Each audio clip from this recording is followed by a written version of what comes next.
Energies వీటిల్లో తీసుకోవడంలో ఎప్పుడు భూమిని ప్యూరిఫై చేస్తుంటామో అవాంతరాలు అంత తగ్గుతాయి అంతే.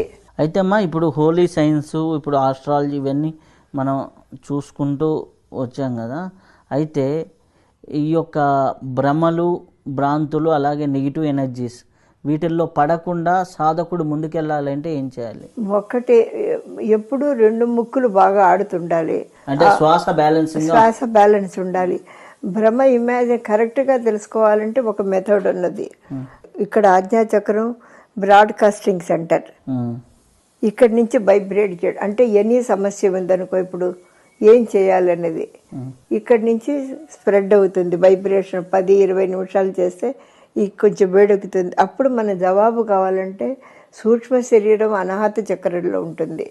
రిసీవింగ్ అది ఎయిర్ ఎలిమెంట్ కదా, దీని మీద మనం దృష్టి పెడితే ఈ ఆత్మలోంచే మనకు వస్తాయి ఫీలింగ్ ఆర్ థాట్స్. అది 100% కరెక్ట్ అనమాట. ఇంకొకటి కూడా చెప్పారు, ఒకవేళ మన ఆత్మ అంత ఎదగలేదని అనుకుంటామనుకో, నీకు నచ్చినటువంటి గురువుని తలుచుకుని ఆ గురువు ఇక్కడ ఉన్నారని ఇమాజిన్ చేయొచ్చు. అప్పుడు ఆయన ఆత్మ వచ్చి మనకు గైడ్ చేస్తుంది. యోగానంద గురువు గారు అక్కడ చెప్పేవాళ్ళట. అది నేను ఆయన టెక్నిక్లో చదవలేదు, కానీ ఆ క్రియానంద ఆయన వ్రాసారు, చదివాను. తర్వాత అర్థం ప్రతి మహాత్ములు అట్లాగే ఉంటారు.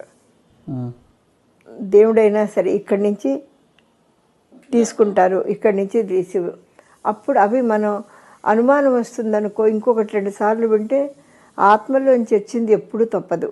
మనకు హార్ట్ చక్రా నుంచి పాజిటివ్ ఎనర్జీ రిసీవ్ అవుతుంది. అవును. ఆ ఆజ్ఞా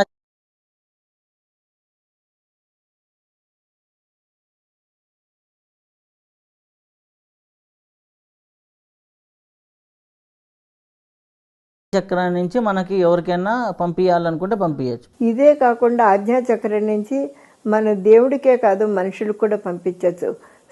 మనం ఫోన్లే చేయక్కర్లేదు. ఎవరైనా ఫ్రెండ్ ఆత్మీయులు ఉంటారనుకో, ఇక్కడి నుంచి మనం ఏం వైబ్రేట్ చేస్తే అవి